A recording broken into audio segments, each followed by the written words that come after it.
واقعات ہیں۔ آج ہم پڑھ رہے ہیں حضرت خباب رضی اللہ عنہ کی تکلیفیں۔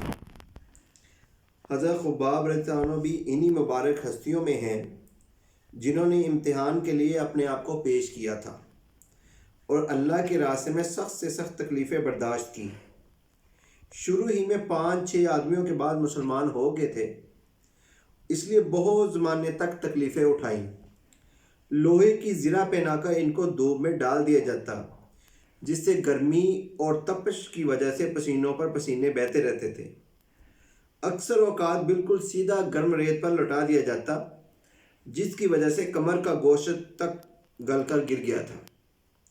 یہ ایک عورت کے غلام تھے۔ اس کو خبر پہنچی کہ یہ حضور صلی اللہ علیہ وسلم سے ملتے ہیں، تو اس کی سزا میں لوہے کو گرم کر کے ان کے سر کو اس سے داغ دیتی تھی۔ حضرت عمر رضی اللہ عنہ نے ایک مرتبہ عرصے کے بعد اپنے زمانہ خلافت میں حضرت خباب رضی اللہ عنہ سے ان تکالیف کی تفصیل پوچھی جو ان کو پہنچائی گئیں، تو انہوں نے عرض کیا کہ میری کمر دیکھیں۔ حضرت عمر رضی اللہ عنہ نے کمر دیکھ کر فرمایا کہ ایسی کمر تو کسی کی دیکھی ہی نہیں۔ انہوں نے عرض کیا کہ مجھے آگ کے انگاروں پر ڈال کر گھسیٹا جاتا، میری کمر کی چربی اور خون سے وہ آگ بجھی۔ ان حالات کے باوجود جب اسلام کو ترقی ہوئی اور فتوحات کا دروازہ کھلا تو اس پر رویا کرتے تھے کہ خدا نہ خواستہ ہماری تکالیف کا بدلہ کہیں دنیا ہی میں تو نہیں مل گیا۔ حضرت خباب رضی اللہ عنہ کہتے ہیں کہ ایک مرتبہ حضور صلی اللہ علیہ وسلم نے خلافت عادت بہت ہی لمبی نماز پڑھی۔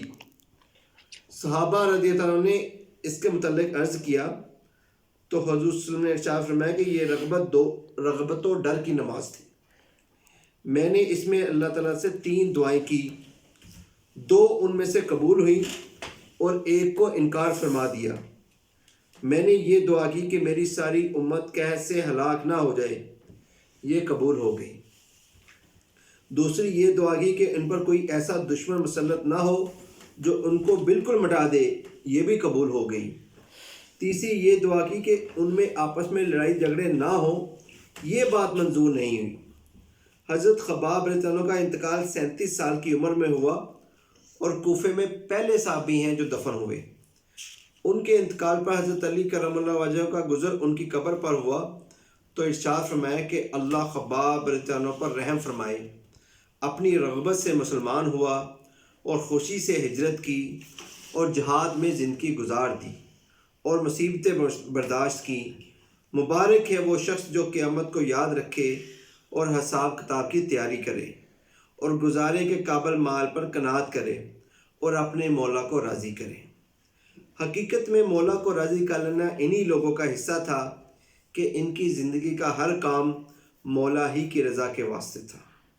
صدق اللہ العظیم۔